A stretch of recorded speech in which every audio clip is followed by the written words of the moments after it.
Hey guys, আসসালামু আলাইকুম। তারপর বলো কেমন আছো তোমরা? 12 বছর পর দেশে আসলাম, সমাপ্ত পাঠ নিয়ে এসে পড়ছি, তো শুরু করা যাক।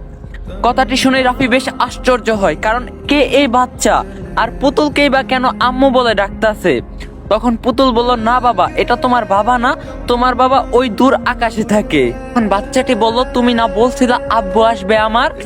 তখন রাফি বলল, পুতুল কে এই বাচ্চা আর কি সম্পর্ক তোমার সাথে ওর? তখন পুতুল বলল, ও আমার ছেলে।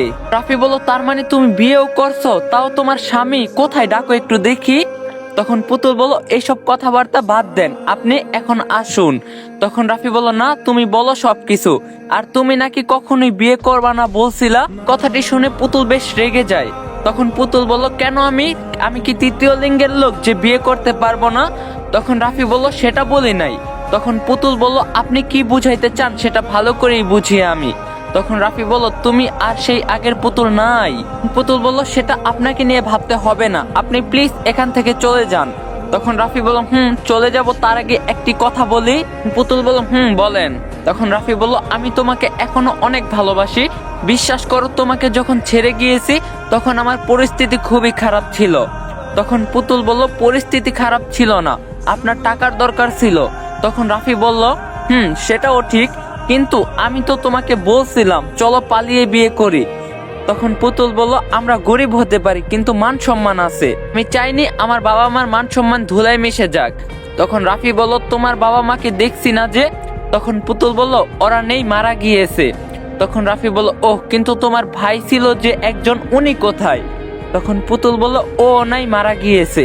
তখন রাফি বলল, ফাইজলামি করিও না, কেন সত্যিটা বলতাছো না, কি হয়েছে? তখন পুতুল বলল, ওইসব শুনে আপনি কি করবেন?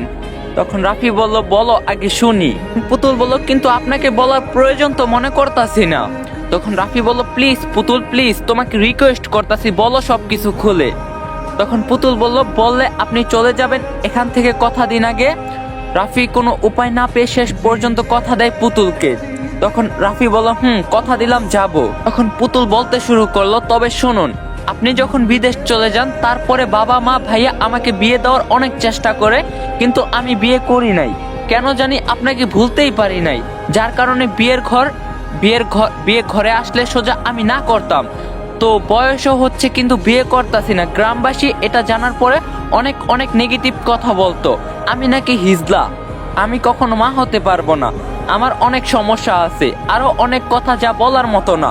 এরপরে কোনো উপায় না পেয়ে আমার ভাইয়া বিয়ে করলো। বিয়ের পর ভালোই আমাদের দিন যাচ্ছিল হাসি খুশিতে। হঠাৎ একদিন আমার ভাই, ভাবি, মা, বাবা সবাই একসঙ্গে হয়ে জিজ্ঞাসা করে, আমি কেন বিয়ে করতাছি না, আমার কি সমস্যা? যদি সমস্যা থেকে বল, আমরা সমাধান করব। ওদের অনেক রিকোয়েস্টের পর আমাদের সম্পর্কটির কথা আমি বলি। তখন ভাইয়া বলল, তো ওর বাসার ঠিকানা দে, আমি বিয়ের প্রস্তাব পাঠাই, তারপর তুমি যা যা বলছো আমি সব তাদেরকে খুলে বলছি। তখন আমি তোমার সেই সব কথাগুলো সবাইকে বলি যে ওর 5 লক্ষ টাকা লাগবে, বিদেশ যাবে। এটা শোনার পর আমার ভাইয়া, আমার বাবা আমাকে বলে, কেন এই কথাটি তখন তাদেরকে বলি নাই, যতই কষ্ট হোক আমরা টাকা ম্যানেজ করে দিতাম। তখন আমি বলি, যদি সে আমার কপালে থাকতো এমনিই হতো, কপালে নেই তাই হয়নি। তখন ভাইয়া আবার বলে, শোন পুতুল, অতীত ভুলে যা, আমি ভালো একটি ছেলে দেখে তোর বিয়ের ব্যবস্থা করতাছি, কিন্তু আমি ওদের না করে দেই। ওরা অনেক চেষ্টা করছে, আমি রাজি হইনি কখনো। এরপর দেখতে দেখতে আমার ভাবি গর্বিত হয়, এখন আরো যেন পরিবারে হাসি খুশি চলে এলো। এইভাবে দেখতে দেখতে ভাবির ডেলিভারির সময় আসে, তাই বাবা মা ভাইয়া ভাবি সবাই শহরে একটি হাসপাতালে যাওয়ার জন্য রওনা হয়, কারণ আমাদের গ্রামে তেমন কোনো ভালো ডাক্তার নেই। এই জন্য যাওয়ার 1 ঘন্টা পরে আমার ফোনে অচেনা একটি ফোন থেকে কল আসে। প্রথমে রিসিভ করি নাই, কিন্তু একের পর এক ফোন দিয়েই যাচ্ছে, তাই ফোনটি রিসিভ করলাম। হ্যালো, আসসালামু আলাইকুম, কে বলতেছেন? ওপাশ থেকে আওয়াজ আসলো, আপনি কি পুতুল? তখন আমি বললাম, আমি পুতুল, কোনো সমস্যা? লোকটি বলল, আপনার কি কেউ প্রাইভেট একটি অ্যাম্বুলেন্সে হাসপাতালে যাচ্ছিল? তখন আমি বললাম, আমার বাবা মা ভাই ভাবি। কেন, কোনো কি সমস্যা হয়েছে? তখন লোকটি বলে ওঠে, আপনার পরিবারের সবাই রাস্তার দুর্ঘটনায় মারা গিয়েছে। তখন আমি নিজের কানকে বিশ্বাস করাতে পারছিলাম না, তাই উল্টো জিজ্ঞাসা করি, আপনি আমার নাম্বার কই পাইলেন? তখন লোকটি বলে, আপনার ভাইয়া হবে সম্ভবত, ওনার মানিব্যাগে একটি নাম্বারের লিস্ট ছিল, যেখানে আপনার নাম্বারটি উপরে ছিল, তাই আপনাকে ফোন দিলাম। কথাটি শুনে আমার বুকটা কম্পন দিয়ে ওঠে আর আমার মনে পড়ে যায় আমি তো এই মানিব্যাগ ভাইয়াকে ওর বার্থডেতে গিফট করছিলাম, সাথে সবার নাম্বারও লিখে দিয়েছিলাম যদি কখনো ফোন হারিয়ে যায় তখন এখান থেকে নাম্বার দেখে ফোন দিতে পারবে। আচ্ছা ওরা এখন কোথায়? সবাইকে রংপুর হাসপাতালে ভর্তি করানো হয়েছে, আপনি একটু তাড়াতাড়ি চলে আসুন, আমি অপেক্ষায় আছি। কথাটি শুনেই ওই অবস্থায় আমি হাসপাতালের উদ্দেশ্যে চলে যাই। গিয়েই দেখি যে সবাই মারা গিয়েছে।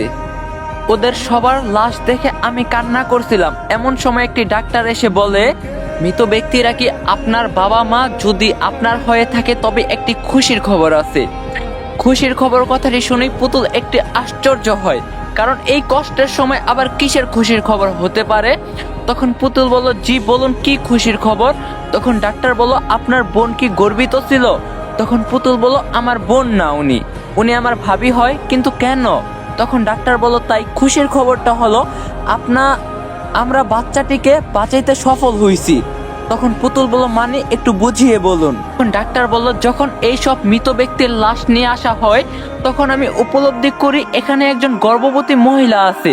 তাই আমি দেখতে চাইছিলাম যে বাচ্চাটি ভালো আছে কিনা, তাই অপারেশন করি ওনার। আর এরপরে দেখি যে আল্লাহর রহমতে সত্যি সত্যি বাচ্চাটি ভালো আছে, তার এক বিন্দুও কোনো ক্ষতি হয়নি। ডাক্তারের মুখে এমন কথা শুনে বেশ অবাক হয় পুতুল। তখন পুতুল বলল, ডাক্তার আমি কি দেখতে পারি? তখন ডাক্তার বলল, অবশ্যই দেখতে পারো, আসো আমার সাথে। এরপরে ডাক্তার বাচ্চাটির কাছে নিয়ে যায় পুতুলকে। পুতুল বাচ্চাটিকে দেখে বেশ অবাক হয়, কারণ বাচ্চাটি দেখতে পুরাই ওর ভাইয়ের মতন। তখন পুতুল বলল, আমি কি কোলে নিতে পারি ডাক্তার? তখন ডাক্তার বলল, অবশ্যই নিতে পারেন, আপনাদেরই তো সন্তান। কথাটি শুনে পুতুল বাচ্চাটিকে কোলে তুলে নিয়ে আদর করতে থাকে। তখন যেন মনে হচ্ছিল পুতুলের কিছুই হয়নি, তার পরিবারের সবাই বেঁচে আছে। এটি বলার মধ্যেই পুতুল রাফিকে বলে ওঠে, পুতুল বলল, এক গ্লাস পানি খেয়ে নেই, তারপরে আবার বলতাছি। তখন রাফি বলল, তুমি বসো, আমি পানি নিয়ে আসতাছি। তখন পুতুল বলল, আরে আমি আনতাছি। তখন রাফি বলল, বেশি কথা বলো না। এই বলেই রাফি রুমের ভিতর ঢুকে এক গ্লাস পানি খুঁজে নিয়ে আসে। পানিটুকু ঢকঢক করে খাওয়ার পর পুতুল আবার বলা শুরু করে, এরপরে আমার মৃত পরিবারের সবাইকে বাসায় নিয়ে আসলাম, এসে আমাদের নিজস্ব কবরস্থানে সবাইকে একসাথে মাটি দিলাম। জানো রাফি, এই নাইম মানে আমার ভাইয়ের সন্তানকে পেয়ে আমি সব ভুলে গেলাম। ছেলেটির নাম নাইম। মনে হচ্ছিল আমার পরিবারের সবাই বেঁচে আছে। এইভাবেই আমাদের দিন যেতে লাগলো। দেখতে দেখতে নাইমও বড় হতে লাগলো, আর আমাদের এই ছোট্ট সংসারটা টাকা পয়সার অভাব দেখা দিল। কোনো উপায় না পেয়ে একটি সেলাই মেশিন কিনে মানুষের পোশাক তৈরি করতে থাকি, আর এইভাবে চলতে আছে আমার এখন পর্যন্ত দিন। এই সব শুনে রাফি চুপ হয়ে যায় ক্ষণিকের জন্য। তখন পুতুল বলল, কি হলো চুপ হলে যে? তখন রাফি বলল, পুতুল আমি তোমাকে বিয়ে করতে চাই, আর নাইমের দায়িত্ব আমি নিতে চাই। তখন পুতুল বলল, সবাই বলে কিন্তু বিয়ের পর পোল্ট্রি খায়।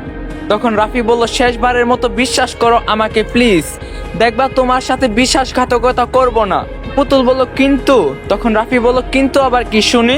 তখন পুতুল বলল, তোমার পরিবারের লোক কি ভাববে বলো? সবাই খারাপ চোখে দেখবে, তার চেয়ে আমি যেমন আছি তেমনই থাকি। তখন রাফি বলল, বেশি বুঝো কেন? হ্যাঁ চলো এই মুহূর্তেই কাজী অফিসে যাব। তখন পুতুল বলল, ভেবে দেখো এখনো। তখন রাফি বলল, আমার ভেবে দেখা শেষ। এই বলে রাফি পুতুলকে ও নাইমকে নিয়ে সোজা কাজী অফিসে চলে যায়।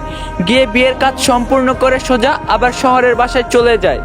বাসা আসা মাত্রই পুতুল বলল, এটা কি তোমার বাসা? তখন রাফি বলল, আমার। এইরকম আরো 2টা বাসা আছে। তখন পুতুল বলল, বাহ কত সুন্দর বাড়ি। তখন রাফি বলল, তাই? এই বাসা আজ থেকে তোমার, বুঝছো? তখন পুতুল বলল, বুঝছি। তো এরপরে এভাবে রাফিও পুতুলের জীবন চলতে থাকলো। সুখেই কাটছিল তাদের জীবনটা। হঠাৎ কয়েক মাস পরে রাফির ফোনে একটি অজানা নাম্বার থেকে ফোন আসলো। তখন রাফি বলল, আসসালামু আলাইকুম, কে বলতাছেন? ওয়ালাইকুম আসসালাম বাবা, আমি তোর মা বলতাছি। তখন রাফি বলল, মা কান্না করতাছো কেন? তখন রাফির মা বলল, বাবা আমাকে বাঁচাও, না হলে হাসিব আর ওর বউ আমাকে মেরে ফেলবে। তখন রাফি বলল, ঠিক আছে মা, আমি যাচ্ছি, একটু অপেক্ষা করো, বলে ফোনটা কেটে দেয়। তখন পুতুল বলল, কি হয়েছে মায়ের? তখন রাফি বলল, চলো বাসায় যাব। নাইম কি স্কুল থেকে আইছে? তখন পুতুল বলল, এসেছে। তখন রাফি বলল, চলো গ্রামের বাড়িতে যাব।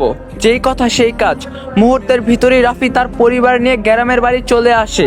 তখন রাফি বলল, মা, ও মা তুমি কোথায়? রাফির এমন ডাক শুনে বাসা থেকে সবাই বাহিরে চলে আসে। রাফির মা তো বাহিরে এসেই রাফিকে জড়িয়ে ধরে কান্না করতে থাকে। তখন রাফি বলল, মা কান্না করিও না, কি হয়েছে সেটা আমাকে বলো।